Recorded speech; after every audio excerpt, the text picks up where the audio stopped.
अस्सलाम वालेकुम, कैसे हैं आप सब। Welcome to my channel. आज मैं आपको बताऊंगी कि मैं जब घर से निकलती हूँ और शाम तक मैं क्या करती हूँ।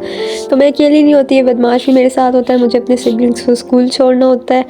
इसके बाद मैं इनकी टीचर से मिलती हूँ, इनके बारे में बात करती हूँ कि बच्चों की रिपोर्ट कैसी है, ठीक से पढ़ाई कर रहे हैं या नहीं। और ये बहुत ज़रूरी होता है, वीक में एक दफ़ा आपको भी ज़रूर जाना चाहिए। फिर जब मैं हॉस्पिटल आ जाती हूँ तो सबसे पहले मैं गर्म पानी पीती हूँ। ये कुछ ज़्यादा ही गर्म था क्योंकि बॉयल था, लेकिन फिर नॉर्मल होने के बाद मैंने इसको पी लिया था। और इसके बाद नाश्ते के टाइम होता है तो नाश्ते में मैं सिर्फ 2 बॉयल एग्स लेती हूँ और ग्रीन टी, इसके अलावा कुछ भी नहीं। फिर पेशेंट के सेशन होता है, क्लाइंट आते हैं और मैं उनसे उनकी हिस्ट्री पूछ लेती हूँ। अगर पेशेंट ख़ुद बता दे ठीक है। फ़र्स्ट टाइम पे कोई भी नहीं बताता, इनके साथ रैपो बिल्डअप करनी होती है। तो मैं बाद में ख़ुद से बैठ के और डायग्नोस करती हूँ और समझने की कोशिश करती हूँ कि अच्छा इनके पास्ट में क्या हुआ था, इनका प्रेजेंट कैसे चल रहा है और इनकी फ्यूचर में क्या थिंकिंग है। वो सारा कुछ करके मैं टेस्ट वगैरह जो टेक्निक्स होती हैं वो अप्लाई कर लेती हूँ। पेशेंट के बारे में जानने की कोशिश करती हूँ ताकि अपने पास डेटा लिखती हूँ ताकि वो नेक्स्ट टाइम आए तो मुझे उसकी प्रोग्रेस क्लियर पता चले और मुझे समझ आ जाए कि इसका इशू क्या है। क्योंकि आप ज़ाहिर है कि अब वो पेशेंट तो ख़ुद बोल नहीं सकते, तो इसी तरह से डिफरेंट टेस्टिंग करके हम पता लगा देते हैं। फिर मैं उनको अच्छे से उनकी फ़ाइल को देखती हूँ और एक रिपोर्ट बना के और अच्छे से डायग्नोस करके प्रॉपर सेशन जिस तरह हम लेते हैं वो मैं फ़ाइल में अटैच कर देती हूँ। फिर कोई भी फैमिलीज़ आ जाती हैं तो मुझे उनसे मिलना होता है, थोड़ी सी इन्फॉर्मेशन उनसे भी लेनी होती है ज़रूर।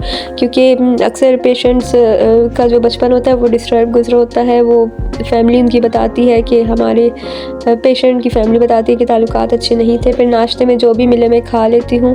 इसके बाद मैं 40 कदम लेती हूँ, ये सुन्नत भी है। और खाने के बाद वैसे भी आपको फ़ौरन खा के बैठना नहीं चाहिए, तो मैं रूम में ही घूम लेती हूँ थोड़ा सा। कभी कभी बाहर भी निकल जाती हूँ, धूप में भी बैठती हूँ, लेकिन कोशिश करती हूँ कि रूम में ही घूम लूँ।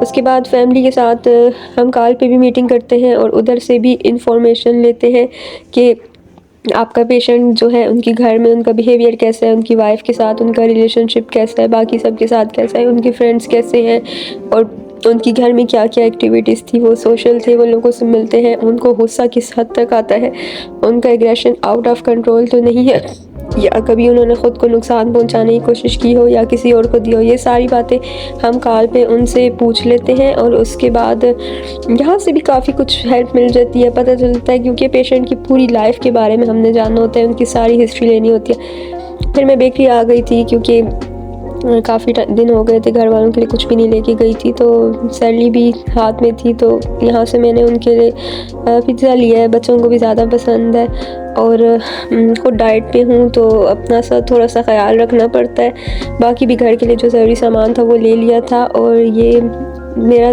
भाई बहुत अच्छा है, जो भी सामान होता है आके इस तरह उठा के मेरे साथ ले जाता है छोटा लेकिन काम बड़ों वाले करता है। इसके बाद मैं रात को खाने में जो भी घर में मिल जाए खा लेती